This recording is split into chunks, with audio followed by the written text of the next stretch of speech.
Olá, no programa Alesp em Pauta de hoje vamos falar sobre o projeto de lei 489/19, que dispõe sobre a proteção escolar na rede pública estadual de ensino. O projeto tem como objetivo proteger alunos, professores e servidores contra atos violentos. Os recentes ataques a escolas e creches demonstraram que esses casos estão ficando cada vez mais frequentes no Brasil. Deixar uma criança em uma escola é considerado por alguns pais até mais seguro do que deixar na casa de um familiar. No entanto, os ataques em escolas de São Paulo são eventos chocantes para a sociedade, especialmente por ocorrerem em um espaço considerado seguro pelas famílias. Para falar do projeto de lei de proteção na rede estadual de ensino, eu converso agora com a delegada de polícia e diretora da Associação dos Delegados de Polícia do Brasil, Raquel Galinatti, e com o especialista em gestão pública, Ricardo Holtz. Sejam muito bem-vindos à Rede Alesp. Muito obrigado, Fernando. Prazer imenso estar aqui com você. O prazer é todo nosso. Muito obrigada, satisfação. Nós que agradecemos. Como é que está a situação das escolas estaduais no estado de São Paulo?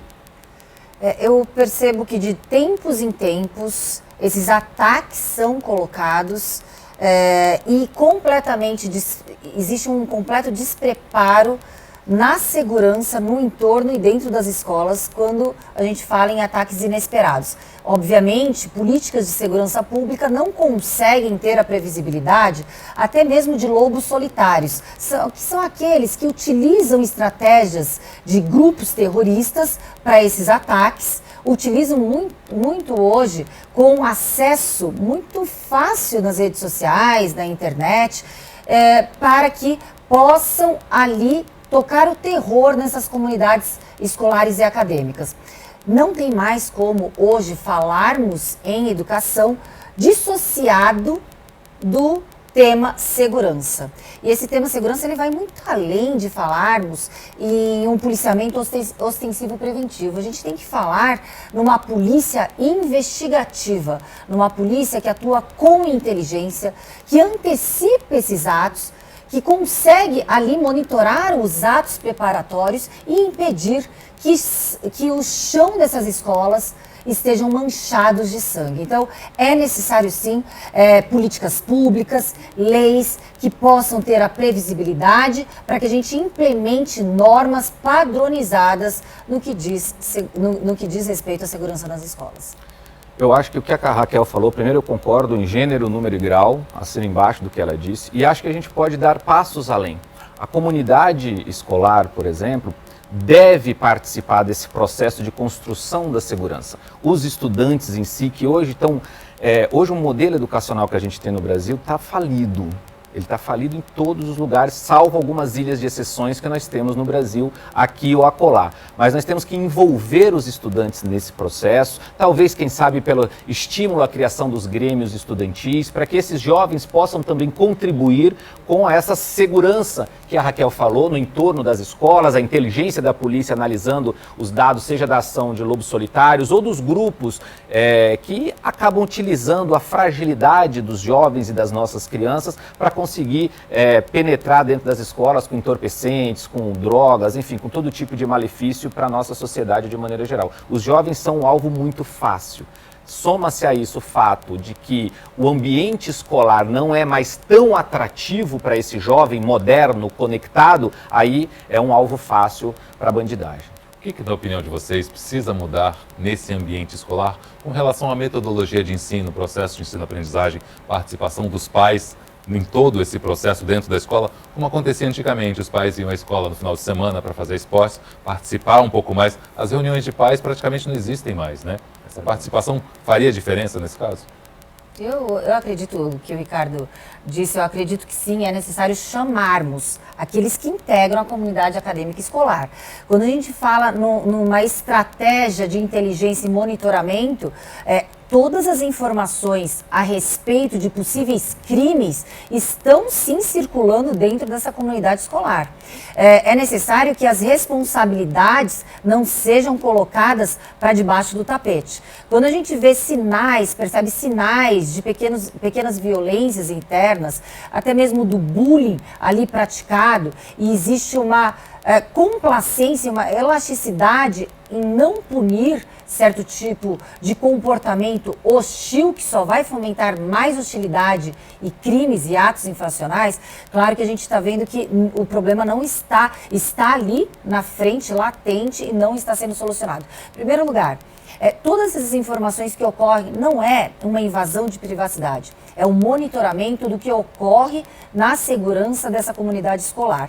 Os professores, eles têm, os alunos, eles têm, existem vários canais de comunicação, existe ali também alunos que são problemáticos, alunos que estão vitimizados por alunos problemáticos, e tudo isso deve servir de substrato para que a polícia consiga ali monitorar. Então, claro, a polícia ela não pode, sem uma linha investigativa, entrar e tentar monitorar situações em que ela não tem notícia. Claro, então, quando a gente fala que existe uma responsabilidade social também para que a gente possa dar pequenos passos, para que a gente possa ter estratégia justamente para a prevenção desses crimes, é fato. Agora, quando eu falo em vítimas de bullying, eu não estou de forma alguma justificando atos criminosos, atos infracionais correlatos a crimes, não.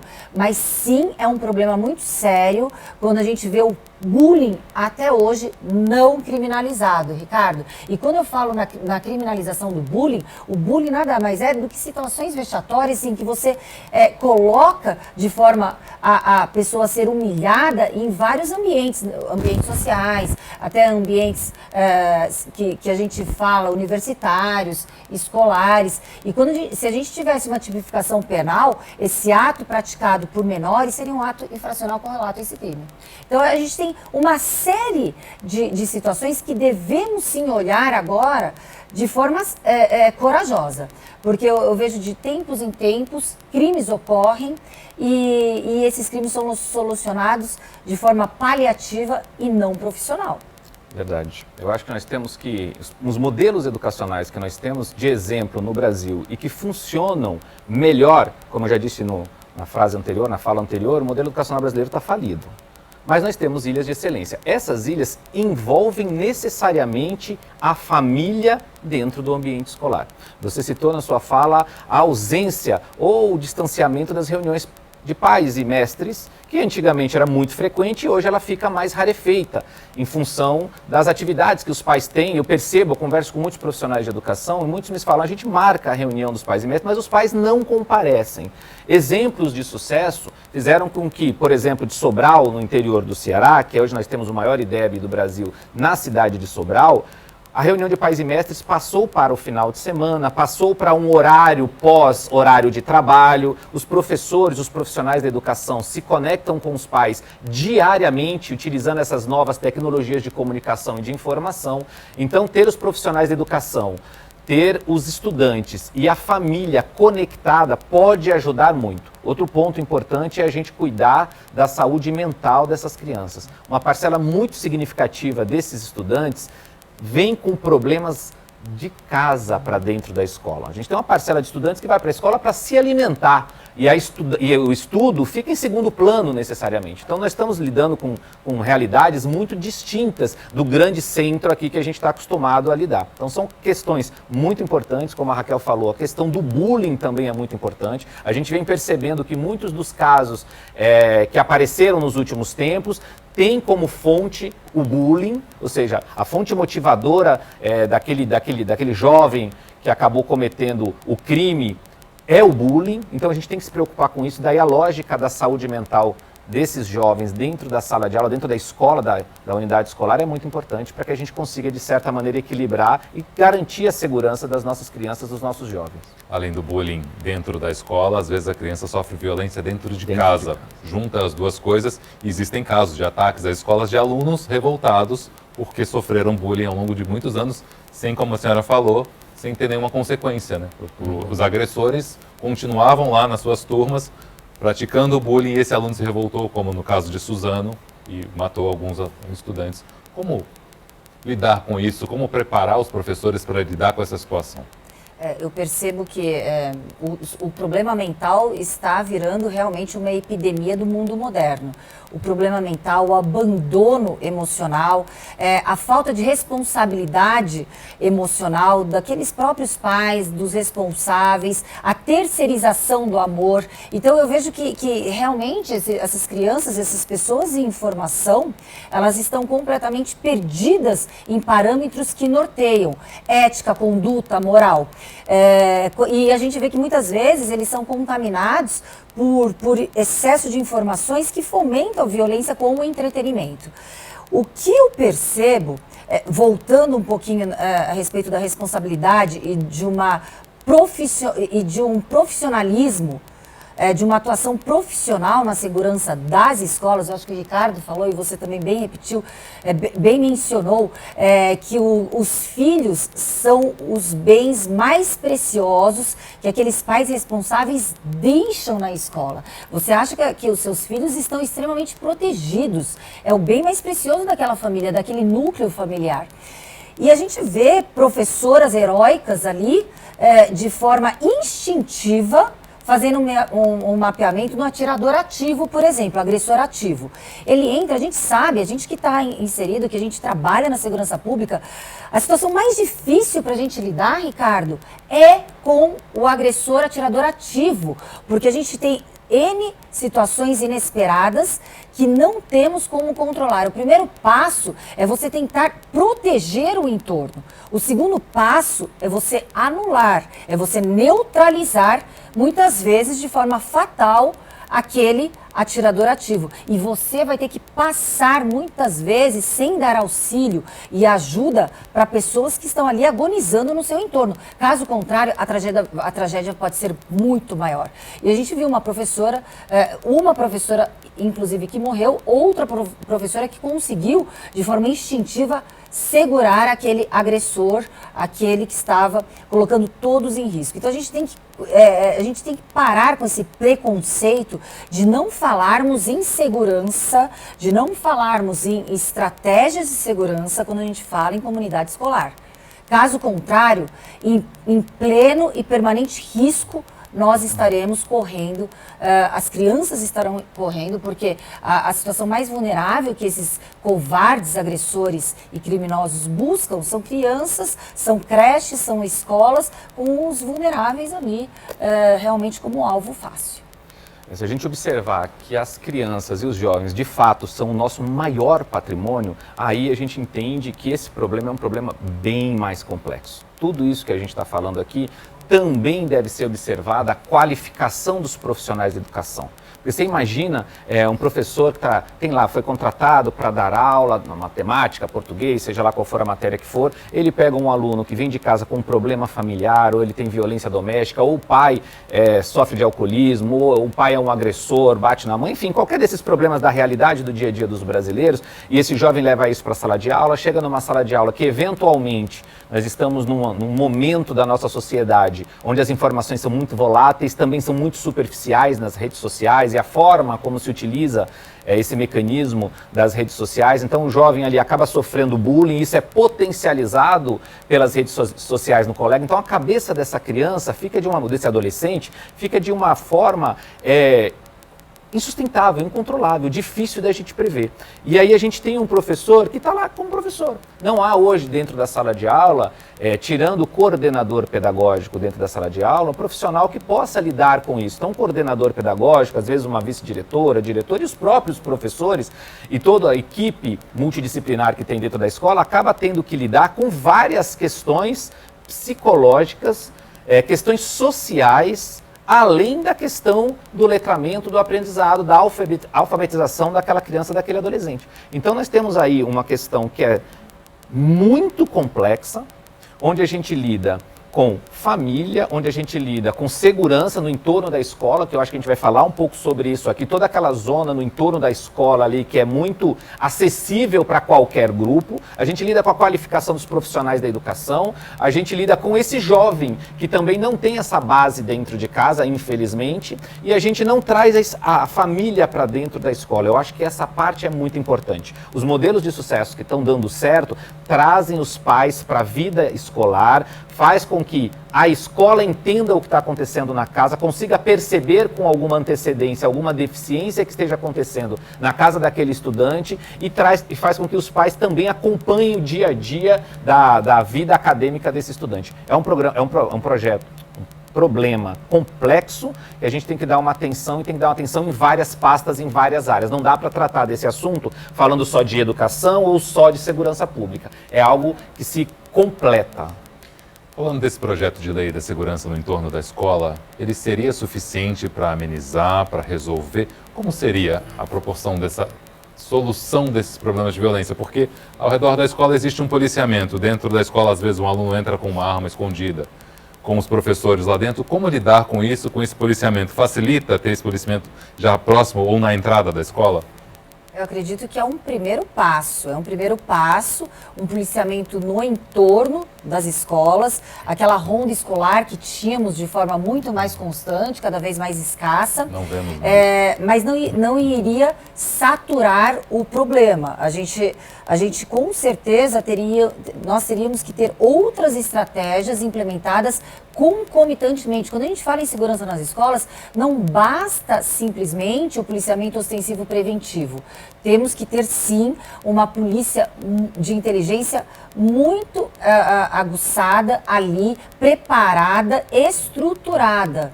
Até mesmo em algumas células, especificamente, cuidando dessas comunidades escolares acadêmicas. A gente sabe que a internet, as redes sociais, elas dão a rapidez quando a gente fala em informação, mas ao mesmo tempo a gente tem a rapidez também em rastrear e monitorar de forma constante possíveis crimes. Através de essas informações devem ser alimentadas para que a polícia possa ter essas linhas de investigação. O bullying, antes restrito entre os muros das comunidades escolares e acadêmicas, eles migraram para dentro dos lares. Então, claro que fica um impacto psicológico altamente danoso para aquele que está permanentemente sofrendo agressões, humilhações. Estas crianças, essas pessoas que são vitimizadas, elas devem ter o primeiro cuidado. Mais uma vez, eu gostaria de frisar que não estou falando que uma consequência natural dessas vítimas de agressões entre grupos são aquelas que irão, consequentemente, praticar atos perversos e criminosos. Mas é uma situação que a gente não pode mais jogar para baixo do tapete. Então, são situações que devem atuar de forma transversal e simultânea. A gente não pode solucionar um problema complexo em uma única vertente. Nós temos que, de forma simultânea, solucionar esses problemas. Exato, eu acho que aqui a Raquel falou muito bem. Problemas complexos não adianta vir com soluções fáceis. Acho que o projeto de lei é bem-vindo. É muito bem-vindo a gente criar uma área, que a ideia do projeto de lei é criar uma área de segurança escolar 100 metros no entorno da unidade escolar. Ótimo, isso é muito importante. Mas hoje a gente já tem a ronda escolar, que tem muita dificuldade. Se você conversar com quem faz a ronda escolar, você vai ver que ele tem que fazer várias unidades escolares dentro do período de aula e normalmente é chegar na unidade escolar, conversar com a secretaria, tá tudo bem, tá, assinar às vezes uma fichinha ali só para uma espécie de ponto, vamos dizer assim, para constar que passou a unidade da ronda escolar por ali e seguir para outra escola. Então, há um complexo problema e a gente não vai conseguir resolver esse complexo problema com uma solução simples, com uma solução fácil. Ela é bem-vinda, mas como diz a Raquel, é um primeiro passo de um conjunto de ações. Se a gente ampliar um pouco a nossa visão, nós vamos perceber que no Brasil, de maneira geral, nós não priorizamos a educação. Independente de governo, independente de município, de estado, são raras exceções onde a gente consegue ter exemplos bastante positivos. Mas, de maneira geral, nós não priorizamos a educação. E a educação é onde nós colocamos as nossas crianças, é onde nós colocamos as unidades escolares, os nossos jovens, os nossos adolescentes. E a sociedade vem se modernizando e pegando o gancho no que a Raquel falou. Hoje, um problema que ora era restrito, de repente, na minha época, na época dos pais de alguns que nos acompanham aqui, era um problema que morria dentro da escola, ali acontecia ali, era uma brincadeira e não tinha ainda essa palavra bullying, não era como a gente enxerga hoje, acontecia ali terminava, bola para frente.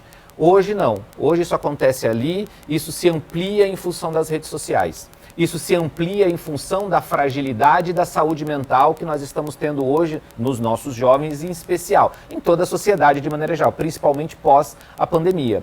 Mas nós temos uma fragilidade de saúde mental nesses jovens muito grandes, uma superficialidade nas informações, no compartilhamento das informações via as redes sociais, o que dá um alcance muito grande a qualquer acontecimento que eventualmente aconteça ali na hora do intervalo escolar, do recreio, dependendo da faixa etária desse estudante, que pode impactar gravemente em um jovem que tem um problema familiar, que tem um desequilíbrio familiar qualquer, enfim. Então, é muito bem-vindo o projeto de lei, a gente pode discutir vários pontos, mas ele tem que ser integrado com uma sequência de outras ações. Porque eu imagino que o Estado de São Paulo tem mais de 5.000 escolas, se nós olharmos apenas as escolas estaduais, do que trata o projeto de lei, ok?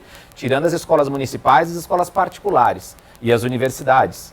Então nós temos mais de 5.000 escolas. Você monitorar 5.000 unidades escolares ou mais de 5.000 unidades escolares, como o projeto pretende, por exemplo, não é uma tarefa simples, não é uma tarefa fácil. Para isso, nós vamos precisar, de fato, priorizar a educação para que a gente tenha recursos, para que o governo do Estado aporte recursos necessários, para que a polícia possa agir com inteligência, como a Raquel falou, que eu acho que é importantíssimo, fisicamente, no entorno das unidades escolares e digitalmente, que é onde se planeja, onde se dialoga, onde acontecem muitos dos problemas, estão hoje nas redes sociais, na internet de maneira geral. Então é uma ação conjunta entre várias secretarias e que precisa da atenção do Poder Executivo e dos recursos necessários para que de fato tenha sucesso. Se for apenas o projeto de lei aprovado, sem necessariamente o aporte real de recursos, da integração de outras pastas do governo estadual, para que de fato se encare esse problema como ele o é,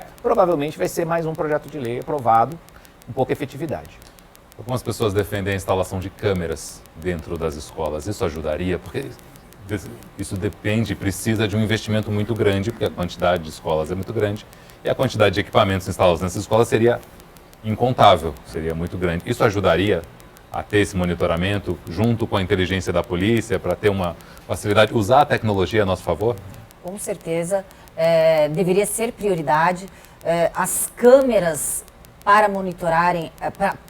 monitorar as escolas seria extremamente importante para o auxílio do monitoramento remoto. A gente tem o centro de comando e controle aqui no estado de São Paulo, em que as polícias ali atuam em conjunto, a Polícia Civil, a Polícia Militar, a Guarda Municipal está dentro desse centro de controle e comando, a Polícia Federal, a Polícia Rodoviária Federal, e ali sim poderia ser um canal para que sinais de alerta fossem dados e imediatamente essa tecnologia. A gente estaria falando em inteligência artificial no auxílio da investigação e da prevenção de crimes. Inclusive, a gente já tem essas inteligências artificiais, por exemplo, na Itália, que através de ações contínuas que são problemáticas ou alarmantes, a polícia já se direciona para antecipar os atos criminosos. Então, sim, seria fundamental e deveria ser prioridade. Nós estamos falando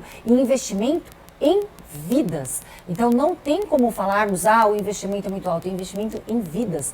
E deve ser, sim, utilizado o máximo de tecnologia e instrumentos que pudermos ao nosso alcance para que vidas sejam protegidas. Hoje nós temos tecnologia para muito além disso. Se a gente observar alguns países que já utilizam inteligência artificial, utilizam essa lógica de identificação facial, como a China, por exemplo, hoje tem determinados locais em Pequim ou em Xangai que, se você atravessar fora da faixa, se você atravessar no sinal vermelho para o pedestre, a câmera de segurança já te identifica, porque ela já te identificou enquanto cidadão quem é você e automaticamente te gera uma multa. Então existe uma tecnologia muito ampla. O que acontece é que nós não estamos utilizando essa tecnologia da forma como deveria. Eu acho também que seria um passo positivo. Por que não? Eu sempre me questiono isso. Por que não? É uma ideia boa. Vai depender de recursos? Vai, mas como a Raquel falou, são vidas dos nossos bens mais preciosos da nossa sociedade, nossas crianças, nossos adolescentes. Então talvez a ideia de termos câmeras na entrada da escola para inspecionar quem está chegando, quem está saindo e até de certa maneira monitorar um pouco do entorno da escola possa ser inclusive algo complementar ao projeto de lei. Porque a gente ter unidades policiais ali seria perfeito, seria um mundo ideal, mas a gente sabe a realidade brasileira em qual nós vivemos. Então, entre o mundo ideal e o possível, talvez a câmera de segurança seja o possível, que é um custo elevado, mas é um custo muito aquém de que a gente colocar de fato unidades que possam estar em todas as escolas o tempo todo analisando a periculosidade no entorno das escolas. Então, acho que uma coisa pode ir complementando a outra e a gente discutindo, entendendo ideias que já aconteceram em outros países e que deram certo e que são possíveis de serem adaptadas à realidade brasileira. Daqui a pouquinho a gente continua falando um pouco mais sobre esse assunto. O Alesp em Pauta volta já já.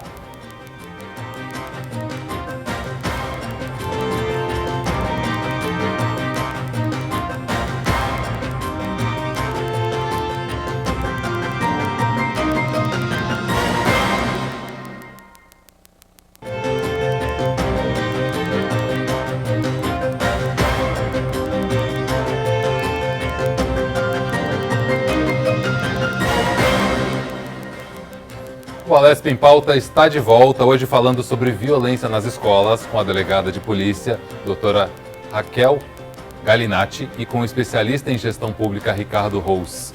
Voltando a falar de tecnologia, a gente falou muito de celulares, câmeras, monitoramento, como usar essa tecnologia que eles usam no dia a dia dos celulares, das mídias sociais, a favor do ensino. Como os professores e os próprios alunos podem fazer isso? Por favor, Raquel. A tecnologia ela veio sim para instrumentalizar e potencializar o trabalho já feito. Muitas vezes a gente tem um certo tipo de restrição por parte dos próprios pais em monitorar e controlar com uma suposta interpretação de invasão de privacidade. Na realidade, não é uma invasão de privacidade do conteúdo utilizado por esses menores, por essas crianças, esses adultos em formação, essas pessoas em formação.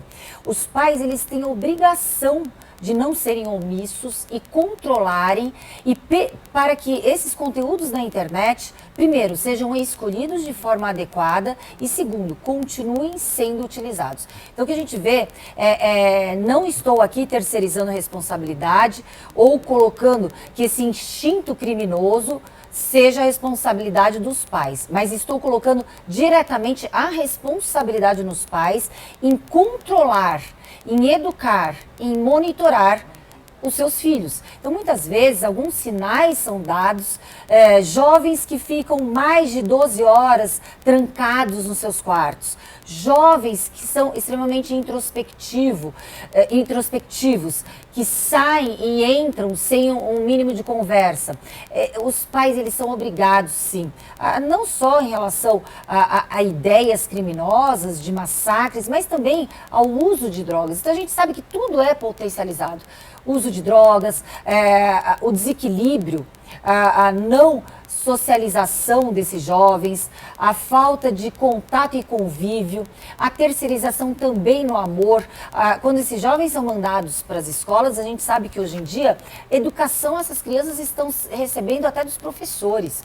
São jovens que não respeitam hierarquia, não respeitam aquelas ordens dadas como educativas. Então, a gente tem uma inversão de valores ali que perambula na nossa sociedade moderna e que muitas vezes está, sim, sendo uma das causas dessas consequências catastróficas que estamos vivenciando. Então, a responsabilidade é muito grande, em primeiro lugar, do monitoramento do conteúdo utilizado através dos dispositivos das redes sociais. E utilizar esses dispositivos, a tecnologia, ela está para ser utilizada pelos poderes públicos, pelo setor de ensino, de uma forma a poder potencializar o que já é feito hoje. Nós podemos e devemos utilizar essas novas tecnologias de informação e comunicação a favor da educação. Mas isso não é uma tarefa simples. Apesar de nós termos programas diversos, seja de monitoramento de como se usa as redes sociais, seja de bloqueio, seja projetos aplicativos e programas educacionais que dão ali uma modernidade, que envolvem, que trazem esse jovem que ora já é meio desconectado da realidade escolar hoje em dia, do modelo educacional que nós temos no Brasil, que é o mesmo modelo dos nossos avós, por exemplo, para essa juventude que está conectada, que está nas redes sociais. Isso não dialoga. O jovem de hoje na sala de aula não dialoga com a realidade do modelo educacional que está sendo oferecido para ele. E essas tecnologias de informação e de comunicação podem ajudar muito a trazer esse jovem para a participação. E aí, de novo, problemas complexos. Não adianta a gente trazer ideias simples, nós temos que realmente se aprofundar neles. Muitos dos profissionais da educação que hoje estão na sala de aula vão ter dificuldade sequer de ligar um monitor na sala de aula, tem dificuldade de se conectar com a internet, de entender como funciona toda essa complexidade toda. E nós não temos infraestrutura. Hoje nós temos escolas públicas que estão com o vaso sanitário quebrado, com as janelas quebradas, ou seja, tem problemas primários muito grandes. Daí a gente volta àquela lógica de priorizarmos a educação, que é o que eu acho que a gente está faltando de maneira geral. Quando a gente falar que entender, enquanto povo, de que a educação é muito importante. Sem a educação, nós não vamos transformar a nossa sociedade. Aí nós vamos valorizar melhor os profissionais de educação, aí nós vamos padronizar o que a gente quer de fato ensinar para os nossos jovens, porque hoje é muito difícil a gente entender. Você vê todo, entra governo, sai governo, a gente muda inclusive a lógica do ensino médio no Brasil, que recentemente também foi mudada, sem nenhum tipo de crítica, apenas falando que há alterações constantes de acordo com a cor do partido que ocupa a cadeira do poder, e não é algo padronizado, não é algo contínuo. Então nós precisamos de fato priorizar a educação.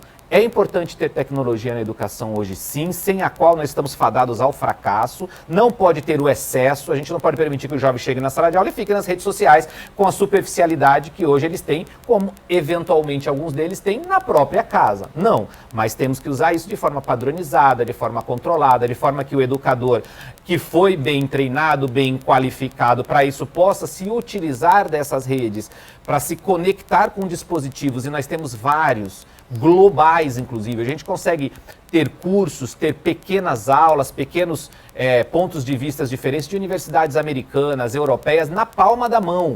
Basta que a gente de fato entenda que isso é importante, se crie uma padronização para isso e que os professores e os profissionais sejam treinados para tal. Aí a gente vai esbarrar em outra questão, equipamento. De novo, falamos que as escolas estão com os vidros quebrados, com vasos sanitários quebrados, e sua grande maioria não tem infraestrutura. Então, como é que a gente vai falar em um jovem ter um aparelho tecnológico para utilizar essas novas tecnologias? Poucas, não são todas, poucas escolas têm Wi-Fi. A Wi-Fi apenas permite que o jovem, com o aparelho dele, se conecte às redes sociais e fique ali divagando daquele assunto que está sendo tratado na sala de aula.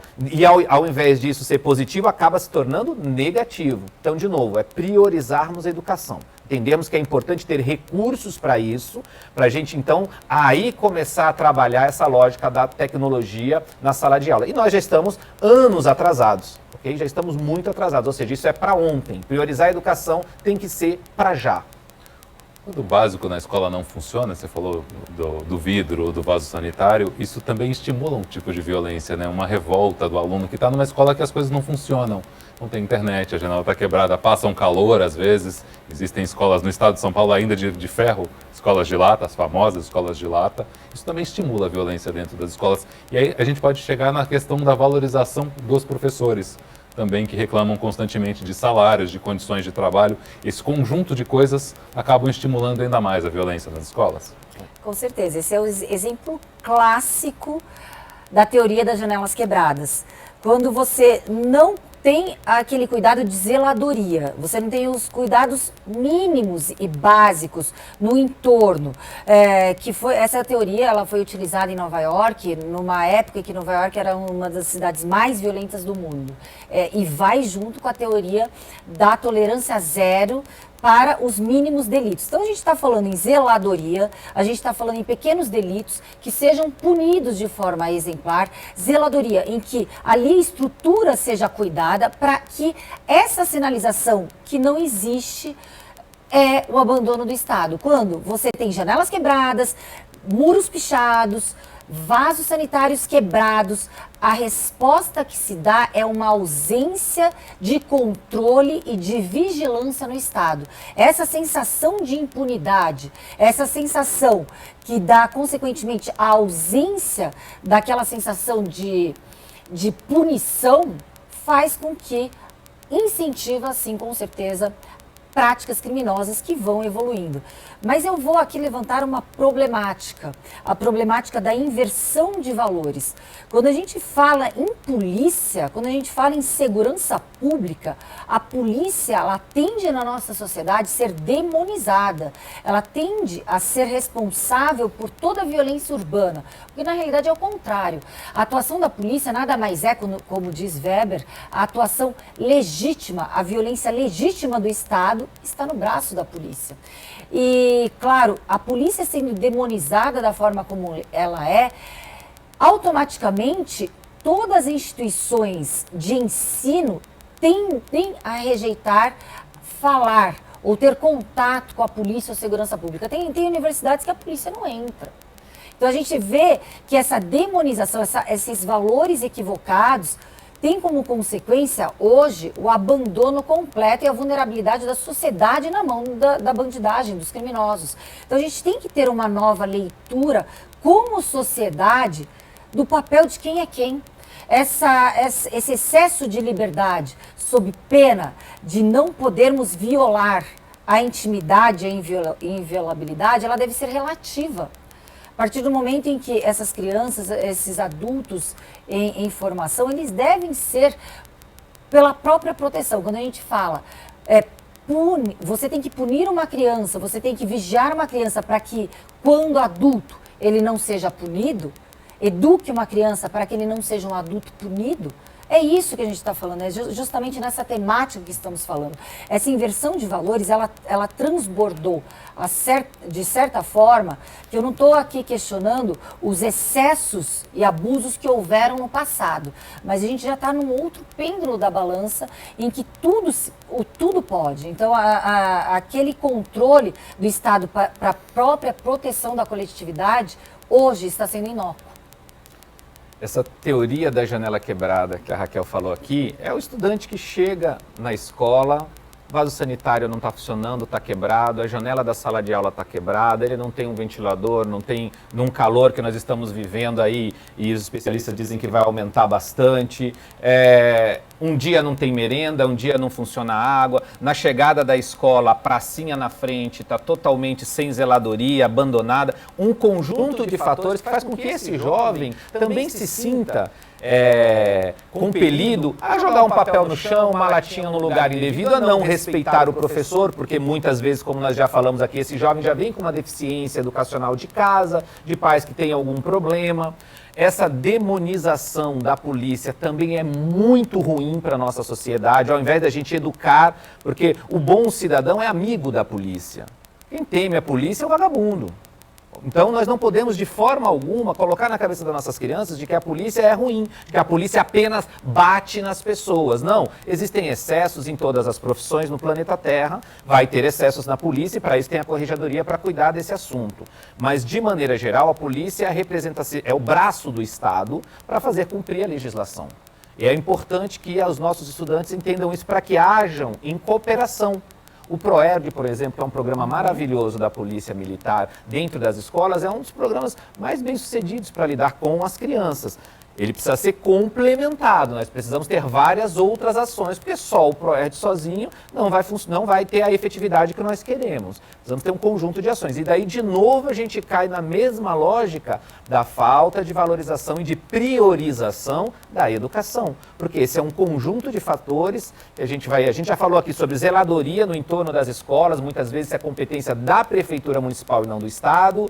A gente está falando de segurança, de polícia, de inteligência entre as polícias civil, militar e outras polícias, e aí nós estamos falando do Estado, então aí já estamos falando de dois entes da federação distintos, podemos ter e devemos ter, porque a nossa lógica tributária, muito do dinheiro vai para a União, então nós temos que ter a União presente nesse processo, ou seja, é um trabalho dos três entes da União, estados e municípios, em diversas áreas conjuntas, educação, saúde, por que não trazer a saúde para dentro desse processo, porque muitos problemas de saúde, a gente estava falando de saúde mental, então tem que estar a saúde dentro, a segurança pública, todos agindo em conjunto para melhorarmos o ambiente escolar, para melhorarmos a segurança, a qualidade da educação e tornarmos aquele ambiente um ambiente, de novo, atrativo para essa juventude, que hoje não é importante dizer isso. Hoje, se você conversa com um jovem, ele não quer ir para a escola na sua grande maioria, ele não sente que o que está sendo ensinado para ele na sala de aula tem alguma conexão com o mundo real que ele vive ali fora. Ele vai por uma obrigação,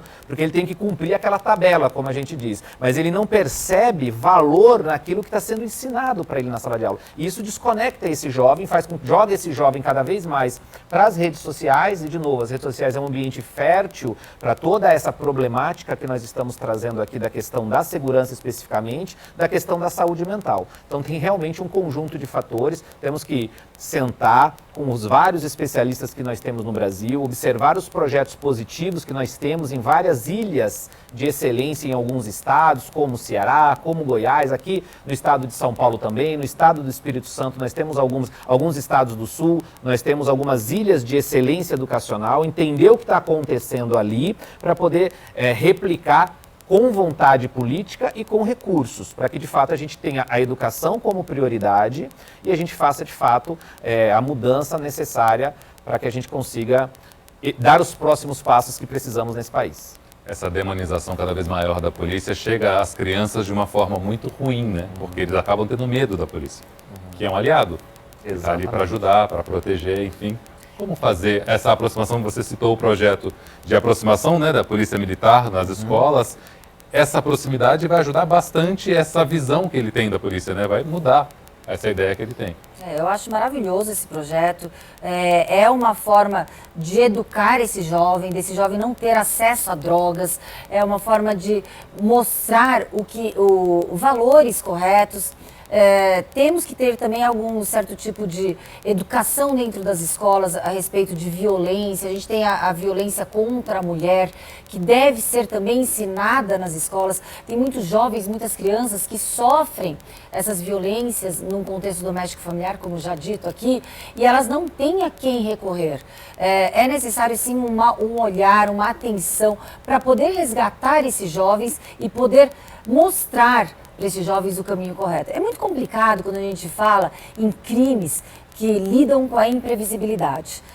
A gente está falando de jovens que vão para o tudo ou nada, a gente está falando de criminosos, né, de delinquentes que não se importam até mesmo de morrer na prática desses crimes. A gente está falando de lobos solitários, a gente está falando de consequências irracionais, muitas vezes fomentada por disputas ali nesse ambiente criminoso do submundo das redes sociais. A gente está falando também de Discord, é uma plataforma que nós não temos o monitoramento, nós não temos ali o acesso a muitas situações que ocorrem na Deep Web, na Dark Web.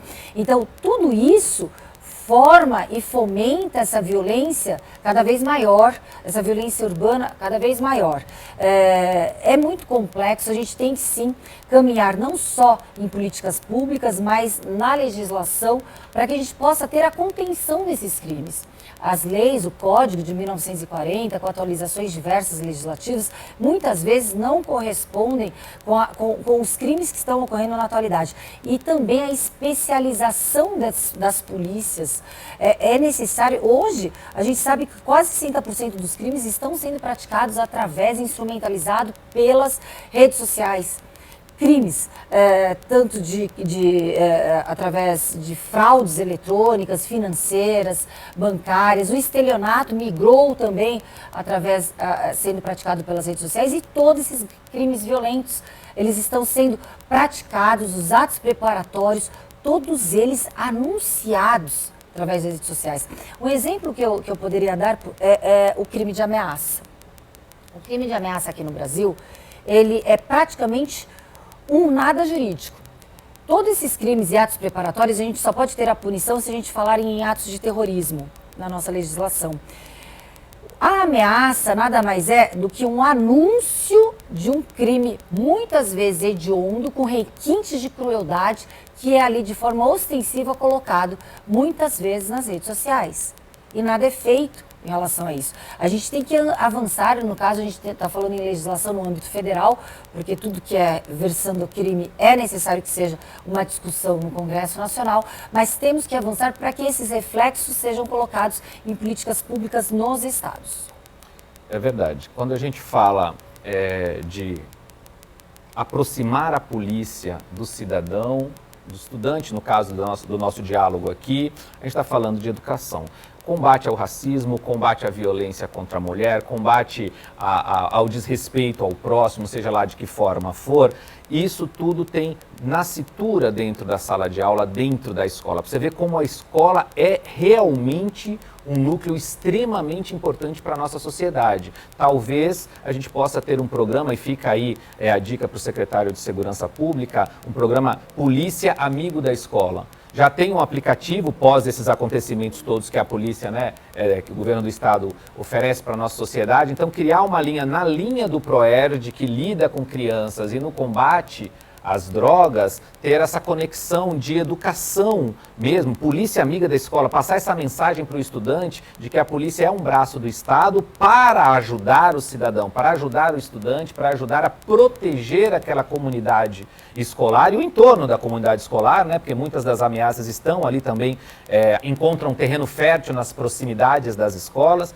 Então, talvez um programa de reeducação ou de educação na linha do PROERD, mas onde a polícia possa criar uma linha de diálogo com os estudantes e diminuir essa contra-informação que existe muitas vezes aí por parte de segmentos da sociedade de que a polícia ela não é amiga do cidadão. Isso é muito ruim para a nossa sociedade, a gente realmente precisa reverter isso e acho que é através de políticas públicas educacionais para que os nossos jovens, as nossas crianças criem uma simpatia, criem uma admiração, saibam que a polícia é um braço do Estado para defender o cidadão de bem. Isso é extremamente importante e, de novo, as escolas são os locais onde isso deve acontecer.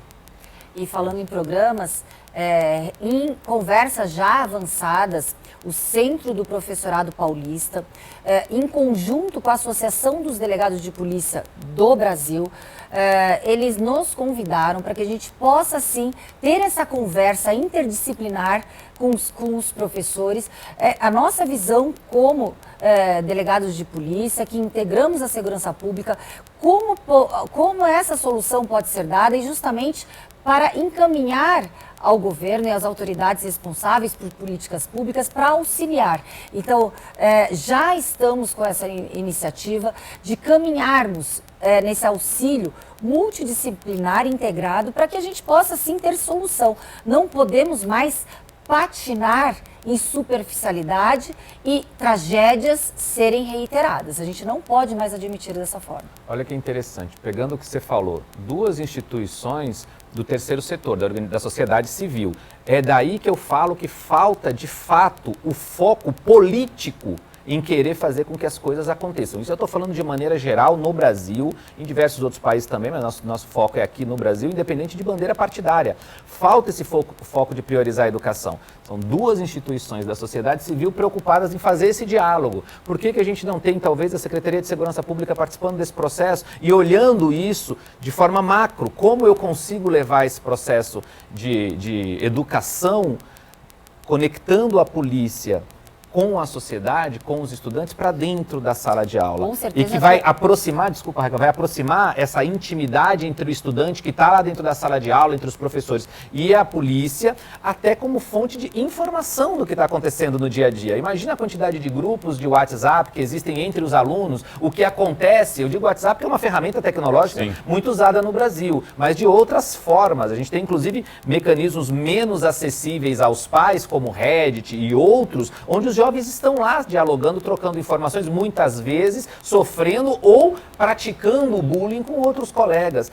Então, de repente, quanto mais forte for essa corrente entre os estudantes e a polícia, mais próxima, mais íntima, mais informação de qualidade a polícia vai ter para, dentro de um trabalho de inteligência, poder prevenir que aconteçam coisas ruins nas nossas escolas. Justamente nesse gancho, os gestores que estão liderando as pastas respectivas da educação, da Secretaria de Segurança Pública, serão sim convidados, porque teremos ali esse diálogo de um setor, que é o Centro do Professorado Paulista, juntamente com a Associação dos Delegados de Polícia do Brasil, para que a gente possa produzir, sim, políticas públicas adequadas e viáveis, exequíveis. Porque a gente não pode mais se dar ao luxo de falarmos em ideias que não são autoaplicáveis. Verdade. Agora os números de violência estão cada vez maiores, né? Algumas pesquisas relatam que aproximadamente 86% das pessoas da comunidade escolar, professores, pais e alunos, já viveram ou presenciaram algum tipo de violência. Esses números são impressionantes. Agora, muito disso está ligado às drogas, né? Vocês mencionaram as drogas que estão sempre ao entorno e às vezes dentro das escolas. Esse policiamento pode ajudar bastante, mas precisa de mais, né? Precisa de mais vontade política, vontade das forças e das instituições para combater as drogas de forma efetiva. Infelizmente, o tráfico de drogas, as drogas, realmente eu posso falar que é o cerne que potencializa toda a criminalidade. A gente sabe que as facções criminosas versam sobre drogas e cooptam, é como se fosse uma cadeia, uma indústria, assim, que outros crimes são praticados, que concatena outros crimes praticados por essas organizações criminosas. São fábricas e indústrias de crimes que tudo gira no entorno das drogas. Aliás, o tráfico de drogas dentre as organizações, as facções criminosas mundiais, quando a gente fala em lucratividade, em primeiro lugar, no âmbito mundial, vem as drogas só perdendo para o tráfico de armas e tráfico de pessoas, infelizmente. Então a gente sabe que a potência dessas células criminosas, que inclusive algumas ultrapassam fronteiras transnacionais e criadas e iniciadas aqui no Brasil, é muito triste. Então,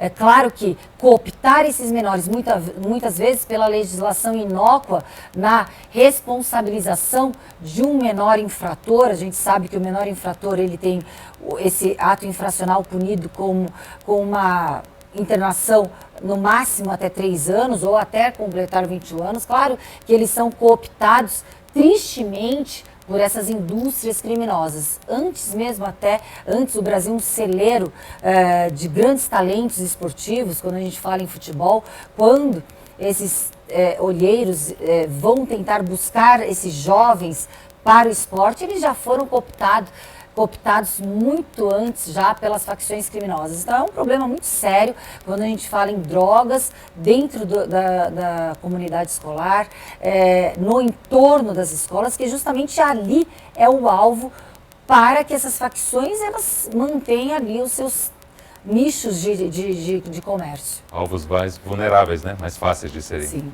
abordados. Verdade. Certamente hoje o combate às drogas é o grande desafio que nós temos hoje na nossa sociedade.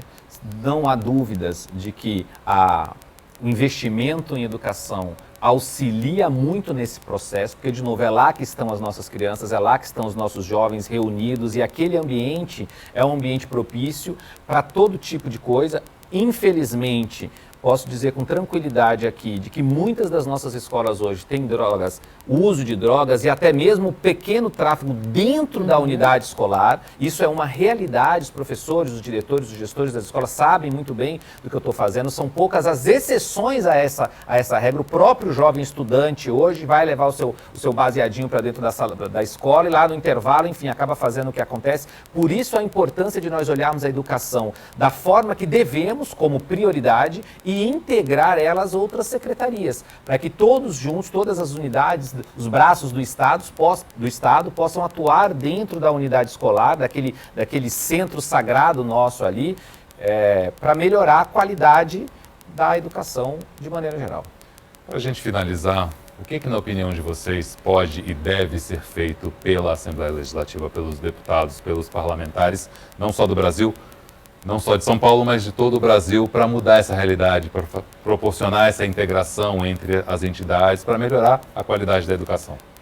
Eu vejo que a Assembleia Legislativa, que os parlamentares, independentemente das suas posições político-partidárias já estão fomentando audiências públicas, projetos de lei, discussão, chamar a sociedade civil para essa discussão e de forma emergencial implementar políticas públicas adequadas e exigir que elas sejam cumpridas. Eu vejo sim uma sinalização muito positiva na nossa Casa de Leis, já nessa atuação parlamentar, e aqui eu falo que eu vejo a atuação, independentemente de posição político-partidária, já uma forma proativa dos nossos parlamentares. É verdade, eu também percebo o que a Raquel disse, tem muitos parlamentares na Alesp aqui, como em outras assembleias, que estão puxando audiências públicas, que estão fazendo proposituras de leis com o objetivo de melhorar a qualidade da educação, a segurança nas escolas de maneira geral. Mas o que também é muito importante é não só querer fazer, é muito importante saber fazer, porque senão a gente acaba tendo uma chuva de projetos que não vão para lugar nenhum, sabe, que conectam nada a lugar nenhum, que não tem efetividade lá na frente. E outra coisa que é muito importante, a gente vive reclamando da ausência de recursos, em especial na educação, como em todas as outras áreas no Brasil. Um dos papéis importantes que eu acho que os legisladores brasileiros, de maneira geral, sejam os vereadores, os deputados estaduais, deputados federais e senadores, podem e devem fazer, porque é sua atribuição legal, é fiscalizar. Então, se nós tivermos os parlamentares fiscalizando a execução dos recursos, principalmente, a gente está falando aqui de educação e segurança pública, a gente focar os especialistas em educação, de como está saindo o dinheiro da secretaria, para onde está indo, de que maneira isso está sendo gasto, a gente pode ter aí, primeiro, coibir a corrupção, segundo, a gente ter uma quantidade maior de recursos para então investir na priorização da educação que a gente tanto fala. É muito importante esse trabalho de fiscalização. Não basta fazer ou querer fazer, tem que saber fazer. E tornar realidade todos esses projetos, né? Doutora Raquel, Ricardo, muito obrigado pela presença de vocês. Foi um prazer conversar sobre esse tema tão importante que é a educação e o cuidado com os nossos jovens. Obrigado. Eu que me sinto muito honrada por participar de uma temática realmente tão importante e emergencial. Isso, o prazer foi todo meu. Obrigado. O Alesp em Pauta fica por aqui. Mais informações ou outros programas anteriores você acessa no nosso YouTube ou no nosso site al.sp.gov.br. Até o próximo programa.